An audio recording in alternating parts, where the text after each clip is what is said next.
जय श्री राम गुरु जी। जय श्री राम। बालाजी महाराज की कृपा बनी रहे। जय श्री राम। जो भोले बाबा ने पार्वती माता को मंत्र दिए थे यंत्र तंत्र के, तो जो भी भक्त हमारे बाबा की पूजा करते हैं, भोले बाबा की पूजा करते हैं, पार्वती माता की पूजा करते हैं, तो वो आज मंत्र हमारे भक्तों को बताएं, जिससे वो पूजा करने जाएं तो उनकी पूजा अच्छे से सफल हो सके। पहले देखिए, यंत्र, तंत्र, मंत्र, इन तीनों बात को समझिए। यंत्र आप अपने जीवन में यूज करते हैं। मोबाइल एक यंत्र है, उसे यूज करते हैं। गाड़ी एक यंत्र है, आप उसे यूज करते हैं। यंत्र आपके सुविधा करता है, सुविधा देता है यंत्र आपको। तंत्र होती है व्यवस्था, जैसे लोकतंत्र, प्रजातंत्र, और ये एक पूरे समाज की व्यवस्था है और उसे तंत्र बोला जाता है। लेकिन अध्यात्म के क्षेत्र में तंत्र की परिभाषा अलग है और इसके केवल मालिक शिव जी भगवान हैं। और शिव जी भगवान ने अपने मुख से माता पार्वती को तंत्र का ज्ञान दिया। माता पार्वती के दो रूप हैं, अति सौम्य, अति रुद्राय। अति सौम्य मतलब इतना सौम्य, बाला सुंदरी इस संसार में उस माँ से सुंदरी कोई नहीं है। त्रिपुरी सुंदरी बोला जाता है उन्हें, अति सौम्य बोला जाता है। और अति सौम्य, लेकिन ये रूप उनका ये बड़ा प्यारा रूप है। इस रूप में देवी बड़े सुंदर रूप से वर्णन करते हैं और ये साधक इसे बड़े प्यार से इसे पूजते हैं। लेकिन एक रूप और है, अति रुद्राय। अति रुद्राय मतलब क्या हुआ? ये जो रूप है ये कौन सा है? ये भयंकर प्रचंड रूप है। इस रूप के अंदर माँ के मुंह में, मतलब ये देखिए, रक्त बीज की तरह इतने सारे थे और वो कच कर चबा करके, और खून में इसमें 64 योगिनियाँ साथ होती हैं, इसमें भैरव साथ होते हैं। ये रूप इतना भयानक है। इस रूप को देखने के बाद स्वयं दक्षिण दिशा की ओर यमराज जी थे, वो भी भाग गए थे। इस रूप के सामने कोई भी नहीं टिक सकता। ये रूप इतना भयानक और अति रुद्राय रूप है। और ये रुद्राय रूप में अब आपको ये बताते हैं कि तंत्र में क्या हुआ था। जिस प्रकार से, तो सबसे पहले उन्होंने अपने मुख से जो बोले, जो मंत्र बोले, जो व्यवस्था बोली, जो तंत्र बताया, इस समाज को चलाने के लिए इस तंत्र का जो बताया गया, उसका सबसे पहला पूर्व दिशा की ओर मुंह करके बताया गया। तो उस वक्त, क्योंकि पंचमुखी है शिव जी भगवान, भी पंचमुखी शिव भगवान है, पंचमुखों से उन्होंने इस तंत्र की व्यवस्था का वर्णन किया। पहला मुख उन्होंने पूर्व दिशा की ओर करके दिया। तंत्र का नाम है सिद्धांत तंत्र, प्रिंसिपल। इस तंत्र के अंदर उन्होंने बताया बिंदु क्या है, बिंदु की उत्पत्ति कैसे होती है, बिंदु क्या है, एक सूक्ष्म शरीर क्या है, सूक्ष्म साधना क्या है, इस चीज़ के बारे में ध्यान योग क्या है। उन्होंने इन चीज़ों के बारे में बताया। इस तंत्र को वैसे विज्ञान तंत्र भी कहा जाता है, इसे बोलते हैं सिद्धांत तंत्र। सिद्धांत तंत्र के अंदर उन्होंने साधना का भी तरीका बताया है। और ये जो तंत्र है, इस व्यवस्था को उन्होंने पूर्व दिशा की ओर मुख करके किया है। और साधक अगर इस तंत्र की साधना करना चाहते हैं तो उन्हें भी ये बात विशेष ध्यान रखनी है, पूर्व दिशा की ओर मुख कर करके साधना करेंगे।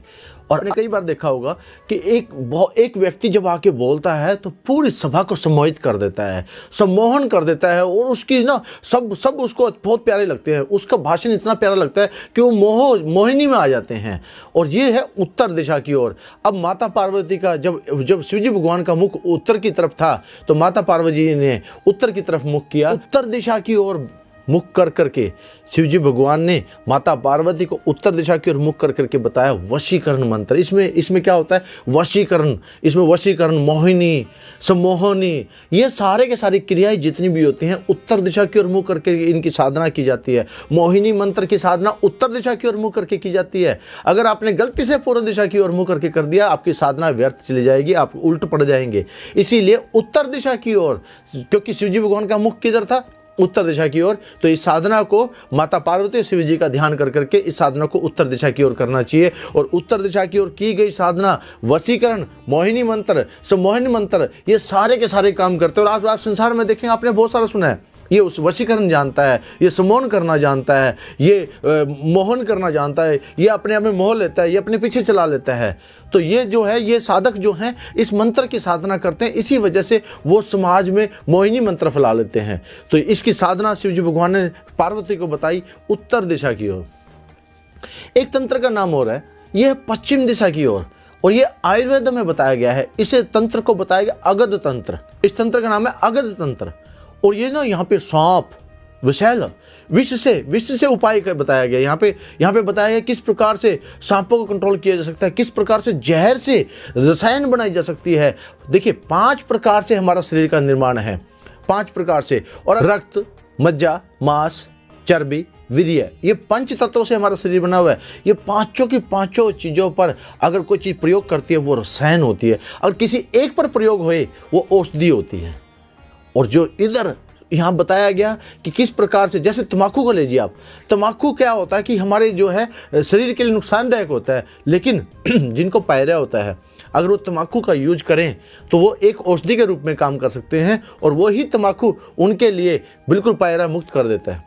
तो आप देखिएगा ये एक किस्म की बीमारी है। इस बीमारी का जितने भी आयुर्वेदा के हैं, अगध तंत्र आयुर्वेदा के अंदर आता है। आयुर्वेदा के जितना भी रसायन है, रसायन वटी है, वो सारा का सारा जितना भी आयुर्वेदा का ज्ञान है वो सारा का सारा पश्चिम दिशा की ओर मुख करके किया गया है। और जितने भी आयुर्वेदा के अंदर अपने आप को सिद्ध करना चाहते हैं, आयुर्वेदा की सिद्धि लेना चाहते हैं, वो पश्चिम दिशा की ओर बैठ करके जब साधना करते हैं, और यहाँ पर कहते हैं कि विष से भी, जहर से भी रसायन बना करके जहर से भी इलाज कर सकते हैं। ये अगध तंत्र के अंदर बताया गया है। और इस तंत्र का आप देखेंगे आज आयुर्वेदा जड़ पे जाके इलाज करती है। आयुर्वेदा ही है जो कि पूरे विश्व के अंदर अपना बोलबाला आज भी कायम रखे हुए है, क्योंकि शिवमुखी है। शिव ने अपने मुख से पूरे 5 पंचभूतों पर जो असर करे, जहर से भी उन्होंने इलाज करना सिखाया है। तो यहाँ से पार्वती को उन्होंने सिखाया अगध तंत्र। अब जैसे ही शिवजी भगवान ने दक्षिण की ओर मुख किया, और जिस प्रकार से माता पार्वती जैसे दक्षिण की ओर गई, उनका एकदम से दक्षिणी काली बन गए, उनका रौद्र रूप आ गया, रुद्राय बन गई बिल्कुल। और उस रूप में देखिए गले में चंडमूल माला, नरमुंडों की माला, कान में नर सव, और ऐसा भयानक स्वरूप, जिनके मुख में से खून टपकता है, जिनके हाथों में कृपान है, और जिनका एक हाथ आशीर्वाद दे रहा होता है। ऐसा भयानक स्वरूप, ऐसा भयानक दक्षिणे माँ काली, जहाँ पे स्वयं यमराज जी भी डरते हैं, और जहाँ पर स्वयं देवी देवता भी हाथ जोड़ के खड़े होते हैं। इस रूप का सामना तो स्वयं शिव जी भगवान भी नहीं कर सकते। उन्होंने भी माता पार्वती को संभालने के लिए अपने आप को नीचे लिटाया, तब जाकर के ये रूप शांत हुआ। और इस रूप में मारण क्रिया की जाती है, उच्चाटन क्रिया की जाती है दक्षिण दिशा की ओर कर करके। जब भी कोई साधना सिद्ध करते हैं, किसी को मारने के लिए करते हैं, इस रूप में जब हम मारण उच्चाटन करते हैं, जितने भी साधक किसी को अगर मारण उच्चाटन भी कर देते हैं तो वो भी काम करता है। और दक्षिण दिशा की ओर छोड़ी हुई शक्तियाँ कभी भी व्यर्थ नहीं जाती। इसीलिए दक्षिण दिशा की ओर माँ काली ने स्वयं अपने भक्तों की रक्षा करने के लिए, रक्षावच करने के लिए दक्षिण दिशा को चुना है। और इस दिशा में अगर कोई मारण करता है और माँ काली का भक्त है तो उसकी रक्षा कवच होगा। अगर वो शिवजी भगवान का भक्त है उसका रक्षा कवच होगा। हनुमान जी का भक्त है तो भी रक्षा कवच होगा, क्योंकि हनुमान जी सबसे पहले काली माँ के आगे हनुमान जी होते हैं, और हनुमान जी आगे होते हैं तो इसीलिए रक्षा कवच सबसे पहले हनुमान जी करते हैं। और इस दक्षिण मुख की तरफ हनुमान जी की पूजा करने वाले कोई बाल बाका नहीं कर सकता। और इसी प्रकार से, और जो ऊपर का मुख है स्वयं शिवजी भगवान का, और शिवजी भगवान का जो ऊपर का मुख है, उस मुख से शिव भगवान ने इस संसार की लीलाओं का वर्णन किया है। देखिए आपने एक बात समझनी, ये साधना तंत्र, इतने तंत्रों की जो ज्ञान है ना, तंत्र की जो किताब है, वो तंत्र की खुद 650-700 पेज की तो उसकी सिर्फ सूची है। अगर आप सूची देखेंगे ना, तंत्र कोई छोटी मोटी चीज़ नहीं है। 650 पेज की तो इंट्रोडक्शन है केवल तंत्र के बारे में। और इस तंत्र को अगर एक बारे में विस्तार से करा जाए ना तो ये बहुत बड़ा विज्ञान है, और बहुत बड़ा विज्ञान को समझने के लिए जिंदगी गुजर जाती है। और देखिए मेरे द्वारा दी गई जानकारी आपके लिए लाभदायक सिद्ध हो। आप अगर चाहते हैं, आपको पता होना चाहिए किस दिशा की ओर से क्या कार्रवाई होती है, उस दिशा से कैसे बचा जाए, इसकी जानकारी आपको जरूर होनी चाहिए।